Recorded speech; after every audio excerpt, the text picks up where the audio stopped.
1. View your life as a series of projects. Here's why. Most people view their life in terms of basic stages. College greater than career greater than marriage greater than children greater than old age. There's nothing wrong, but a lot of your potential will be left unrealized. Consider viewing your life this way. Internalize a habit greater than learn a new skill greater than create a prototype greater than self-reflection greater than experiment greater than learn another skill. Or something similar. Your growth will be at least 3x faster than your peers. You can achieve so much more. Projects can be any work, craft, or skill you want to work on. You can create individual or group projects. Pick something you're interested in. It's even better if the demand out there is huge. When I first worked on my side projects, I thought the biggest reward was to see the project succeed. Well, I had an even bigger reward, seeing myself grow. I hope you will have the same experience too. Being able to self-direct a project and work on it says a lot about yourself. Now, here's the question. Are you willing to take action? 2. Construct your own mental library. Here's how. Read a wide variety of non-fiction books, such as chemistry, philosophy, accounting, business, investing, and mindset to build up your own mental library. The point of doing so is not to make you a nerdy bookworm, but to familiarize yourself with the steep learning curve and the discomfort of entering uncharted territory. Don't worry if you can't remember all the content. You don't have to. The process of understanding the context at the moment is more important than remembering it.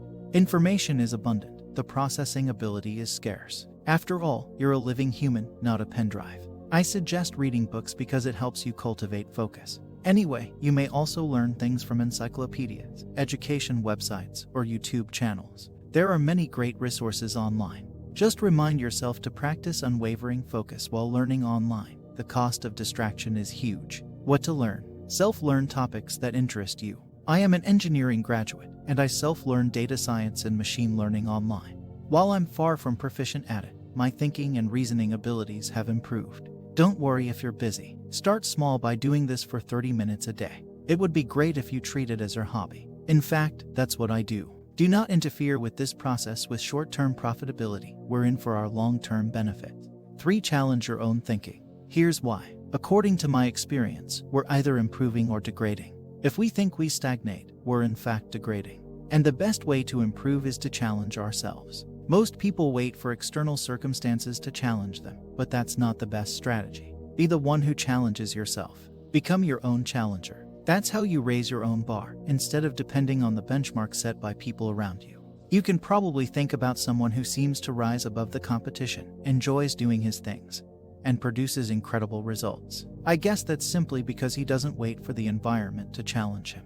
In the past 7 days, I've challenged the way I balance discipline and flow, my understanding of capitalism, and examined my morning rituals. I won't go into the minute details here, but that's literally what I did. I shared my insights on self-challenge with my wife yesterday while I was driving around the town.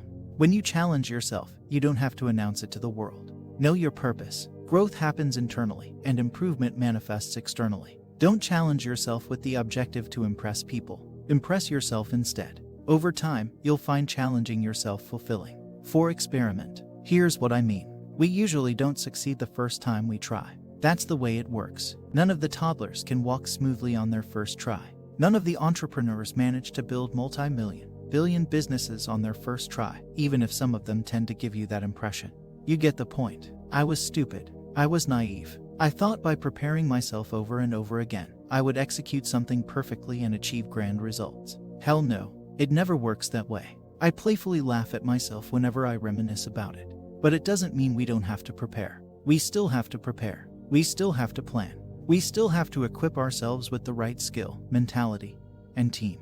Then, experiment. Identify your variables. Fine-tune them. See what works best. Rinse and repeat. Experimentation happens everywhere, in our daily life, businesses, relationships, and of course laboratories. For example, I've been experimenting with different education styles and administrative processes with my education center. Over time, I produce better results. The key is to experiment smartly. Don't make foolhardy experiments. Resources are valuable. Don't burn all your resources prematurely. I believe you can see how conducting smart experiments make you smarter. 5. Spend time with people way smarter than you. Here's why. We are the average of 5 people we spend the most time with.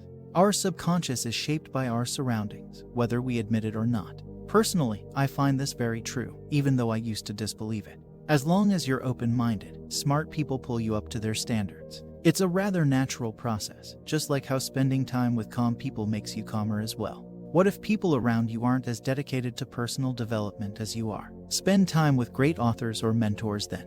In other words, read or look for those people digitally. To connect with mentors or high-quality people, you basically have to do two things: be communicative and provide value. Give before you get. If you think you have nothing to give, upgrade yourself until you have something to give. For example, I'm writing here to attract like-minded people like you. English isn't my mother tongue, Mandarin is. You don't have to passively accept anyone who enters your life.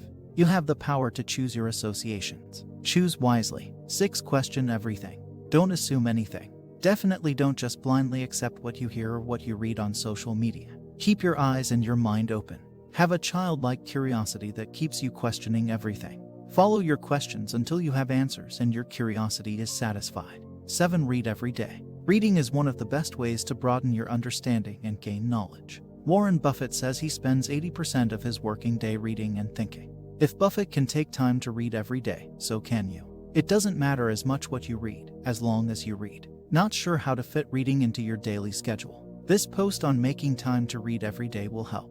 8. Find your passion. Confession: I'm obsessed with serial killers. Okay, I'm actually just really interested in how the mind works and what makes people do the things they do. Because of this, I've become an avid reader of true crime and learned everything I can about psychology. I also love learning about leadership and productivity. Yes, crime, leadership, and productivity are my favorite topics. I know it's strange, but our minds are diverse. Regardless of whether it makes sense to anyone else, find a topic or topics that interest you and take in all of the related information you can. You'll enjoy the learning because you're interested in the ideas. 9. Hang out with people who are smarter than you. I love being the smartest person in the room. I also love being the dumbest person in the room. You automatically learn when you surround yourself with people who are smarter than you, even if it's in a niche area. Ask questions. Be genuinely interested in the answers. You will learn. 10. Make time to think. My PhD chair always told me you have to slow down and give yourself time to think. This is difficult to do, especially when you're a doer by nature like I am. However, enlightenment doesn't come from doing and doing. It shows itself when you take time to pause and reflect on what you know and what you still don't understand. 11. Minimize TV time. I am not a huge television viewer, but my husband is, so I understand the desire to just veg out in front of the television or Netflix during your downtime. Consider spending at least part of this time reading, attending a webinar, or learning how to do something new. If TV is really your thing, watch a documentary instead of the regular fluff. 12. Crash your comfort zone. Do something each day that isn't something you would typically do. Whether it's as simple as trying a new food or as radical as skydiving, do something every day that scares or challenges you.